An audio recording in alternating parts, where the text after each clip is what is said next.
Good morning, everyone, and welcome to today's Daily Word. Today is Wednesday, September 8th. It's a beautiful morning this morning here on my front porch.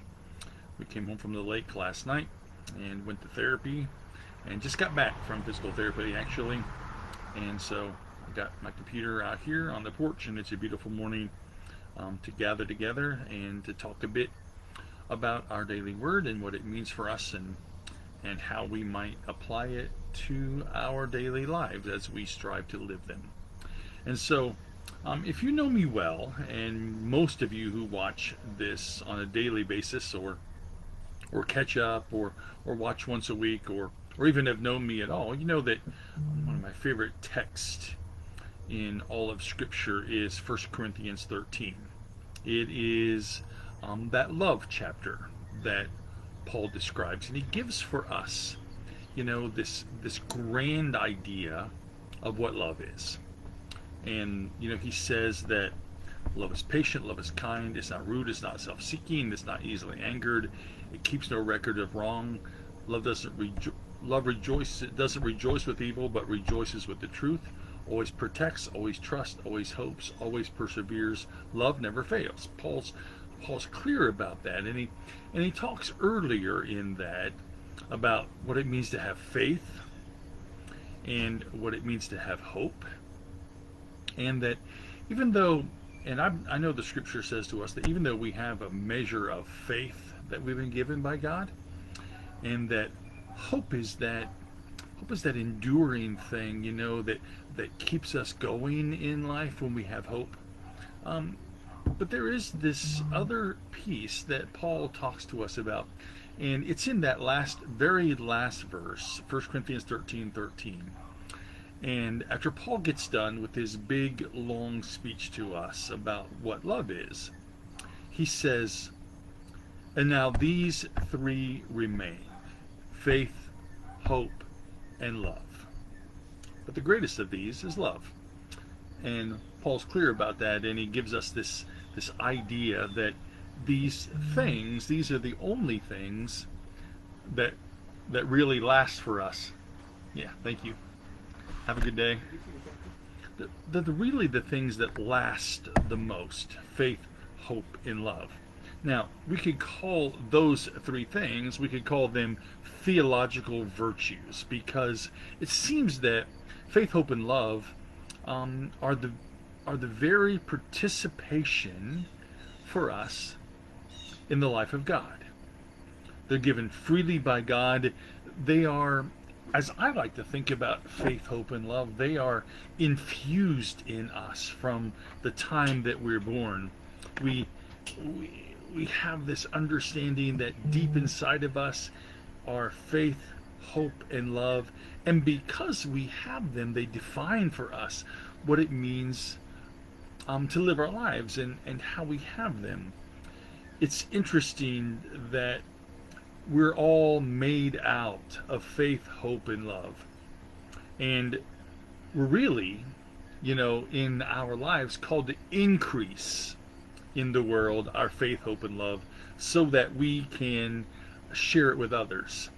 From the very beginning, faith, hope, and love are planted deep within our nature. Think about that. Faith, hope, and love from the very beginning of our lives are planted deep within our nature. They are our very nature. Think about what that might mean for us. We have this reality of faith, hope, and love planted so deep in us that they are, if you will, part of our DNA. And they define us. For all of us, as I know us, we live with great faith in the presence of God. We live in deep faith, knowing that God moves in us and shapes our lives and calls us to do great things. We have hope, hope that sustains us, and hope for the future. But Paul says to us, these three remain. They are lasting. They are continuous. They grow inside of us. Now these three remain: faith, hope, and love. But the greatest of these is love. Now, I think we know that at the core of our being, that love is what endures and love is the greatest of all of these things. But I think sometimes we, lose sight of it because life, gets difficult. We struggle. We grieve. We have losses in life. We are even hurt by love sometimes. And I think we have a hard time trying to figure out, what all of that means for us. And so we rely on then ourselves. We rely on our faith, but then faith, because faith doesn't always respond quickly, we struggle with that. And then we go to hope, and then because we struggle, hope fades, and we get blurry about what the future is ahead. This is a good reminder for us that these three remain. They are deep inside of us. We are infused with them. We are invested with faith, hope, and love. And the greatest of these is love. And I would like for us, to share that love, to know that, here's what I would like for us to know. That deep inside of us,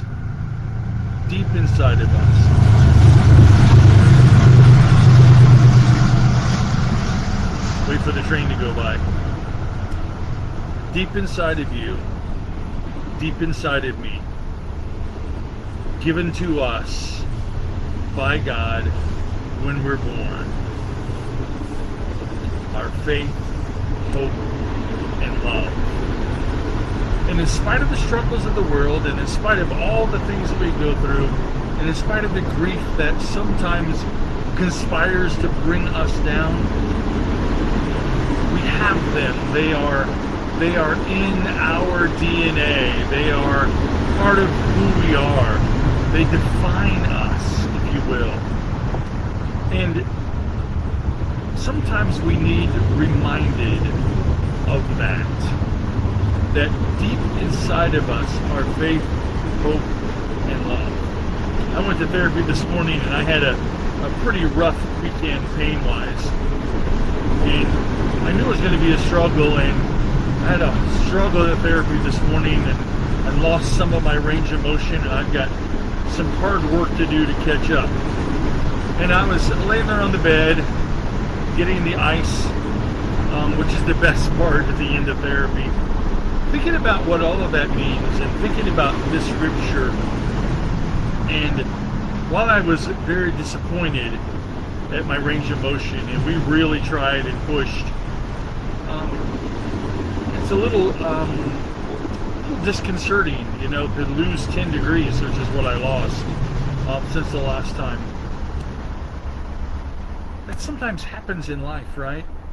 Then I was thinking about this scripture, laying there on the bed, waiting for the 10 minutes to go by, and just reminding myself, and now these three remain. They're lasting. Faith, hope, and love. And the greatest of these is love.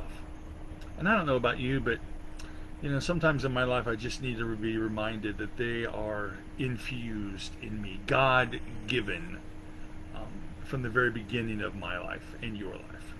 So I hope that's a good word for you today, as it is for me, that we just need to be reminded what's in our DNA and how God then uses that in all of our lives. So hope you'll enjoy the beauty of today. It's Wednesday. Diane and I are taking one more day off. We're going to run some errands and go get some lunch, and then go get Weston, I think, early from daycare, and just enjoy one more day, and then go back to work tomorrow. So I pray you'll enjoy the beauty of today.